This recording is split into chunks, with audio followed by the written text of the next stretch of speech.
Mau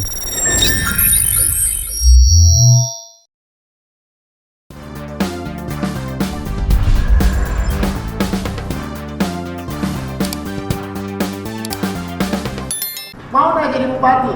Siapa yang tidak mau? Mau tak jadi anggota DPR? Siapa yang tidak mau? Orang jadi kepala desa saja berebutan.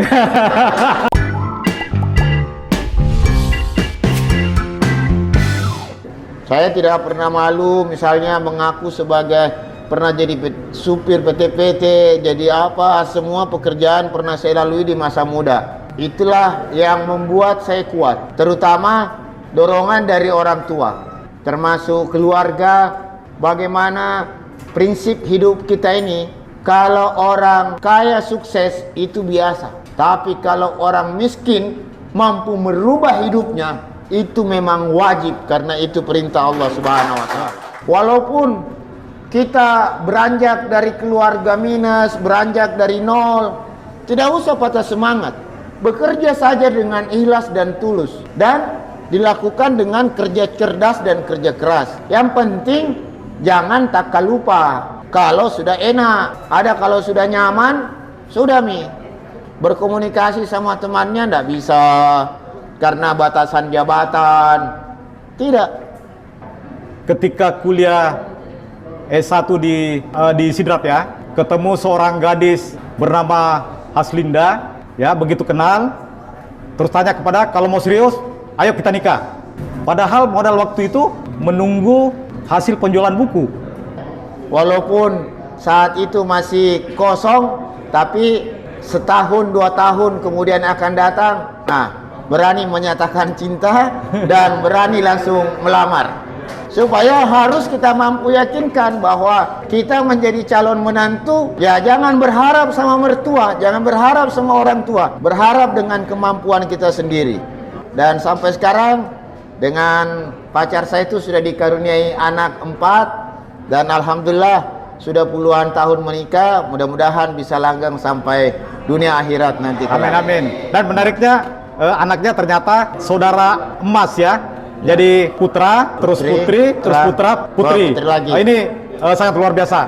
Ketika mencalonkan diri untuk menjadi anggota dewan yang terhormat, apa tong itu anak petani, sopir PT-PT, kenapa tong sering mau jadi anggota dewan? Nah disitulah yang menjadi dorongan, menjadi kekuatan. Ya biasanya kan yang begini, mereka yang sudah ada tempat, yang sudah ada nama, yang sudah ada nama belakang, sudah ada itu. Nah disitulah yang membuat dorongan buatan saya. Dalam hati saya marah dan saya bilang, saya mau perlihatkan kalau kau pandang enteng saya akan buktikan, saya akan perlihatkan. Dan setelah saya perlihatkan dengan kerja-kerja total dan hasilnya ada, ya alhamdulillah. Tidak ada kata pesimis, tidak ada kata yang kita tidak lewati. Kalau orang pesimis, oke, kau pesimis, tapi saya tetap optimis. Nah kalau di saat dianggap enteng, remeh, nah justru disitulah menjadi kekuatan bagi saya.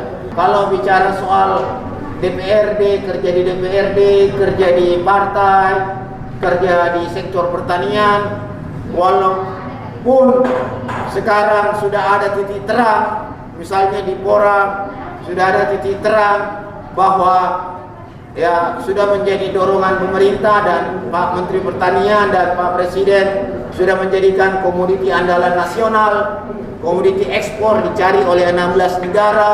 Itulah hasil. Dan niatannya memang dari awal untuk masyarakat Sulawesi Selatan, bahkan melebar ke seluruh Indonesia. Dan di partai misalnya, ya saya tidak pernah meminta pengakuan baik sama ketua saya Pak Rusdi Massa maupun ketua umum saya, tapi kan pengakuan. Ya kan, pengakuan itu bukan kita yang endorse, orang yang sampaikan.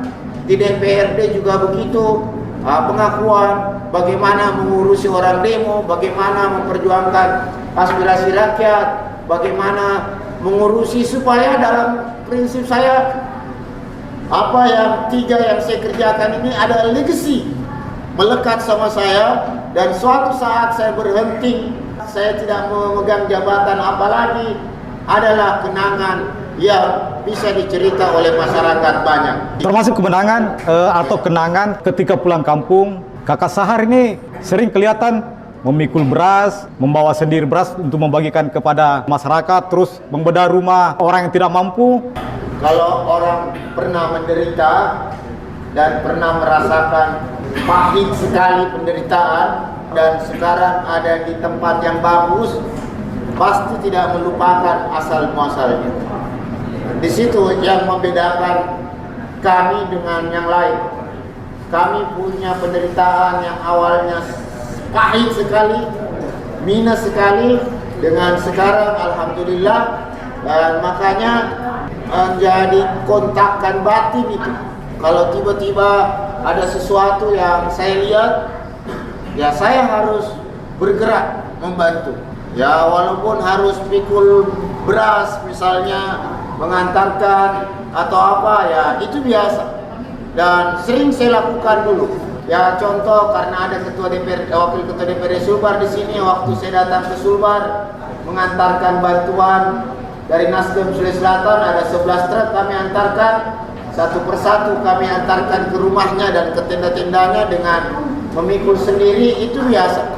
Ya pekerjaan pikul beras sering kami lakukan dulu di saat menderita. Kekuatan penggabungan karakter yang saya jalani saat ini sebagai petani, sebagai anak santri, sebagai pengusaha, sebagai politisi, sebagai aktivis, penggabungan 5 karakter ini tentu agak susah. Kalau politisi tiba-tiba disuruh jadi khatib dan imam masjid kan susah. Kalau tidak punya basic, ya kan? Politisi, pengusaha disuruh jadi politisi kan susah. Nah makanya penggabungan karakter ini di mana bisa ditempatkan.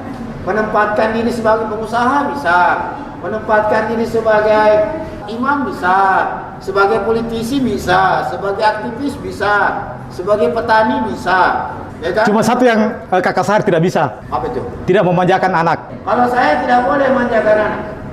Tapi buktinya Bunda Linda ketika ada kemauan anaknya beli ini dan itu, biasanya dia melarang, keras melarang. Ini belum waktunya nak kau beli begini. Tapi sang anak ini pintar juga. Dia chat ayahnya, ya sama beli ini. Ayahnya itu tidak pernah menolak. Kau beli saja semua yang apa kau inginkan. Tidak tahu dari mana ini kaitan.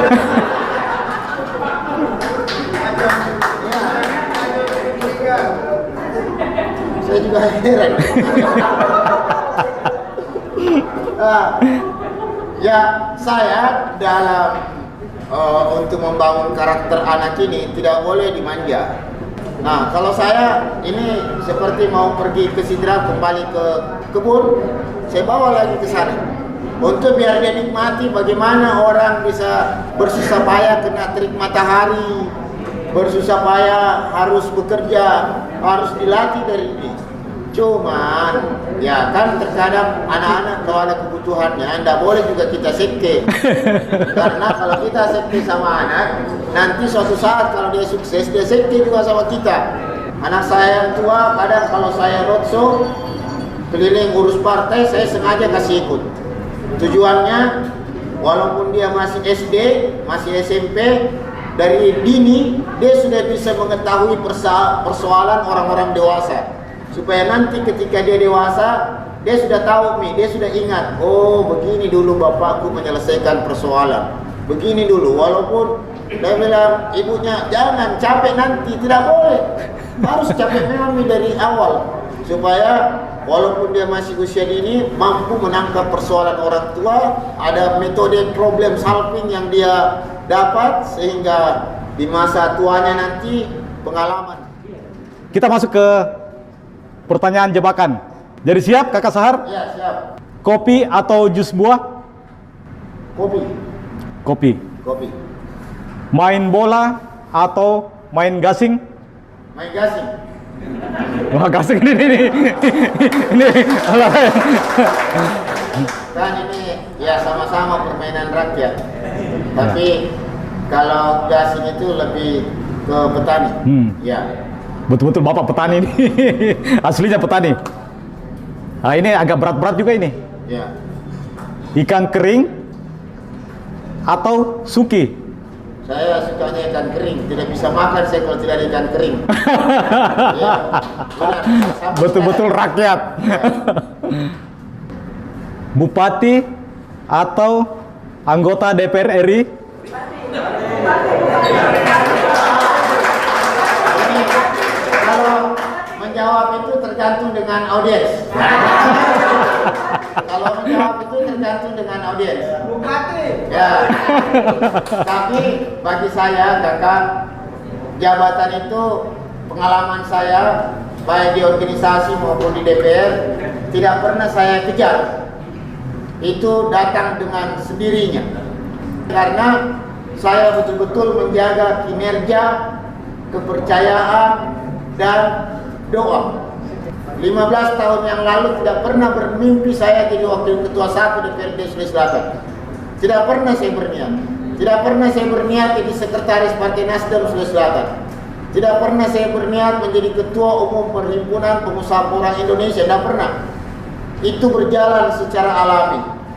Tapi saya yakin dan percaya, apapun jabatan kita inginkan, mau jadi DPR RI, mau jadi bupati, mau jadi gubernur, yang penting melekat kinerja dan kepercayaan kepada masyarakat. Soal jabatan itu Tuhan sudah mengatur. Yang penting harus berusaha. Kalau bicara bupati enak katanya, kalau bicara DPR RI enak katanya. Yang jelasnya dengan wakil ketua DPR RI, saya sudah bersyukur sekali. Saya sudah bersyukur sekali. Dari petani saya menjadi wakil ketua DPR, makanya wakil ketua DPR kembali lagi jadi petani. Nah begitu. Nah kalau saya diminta mau nggak jadi bupati, siapa yang tidak mau? Mau jadi anggota DPR, siapa yang tidak mau? Orang jadi kepala desa saja berebutan.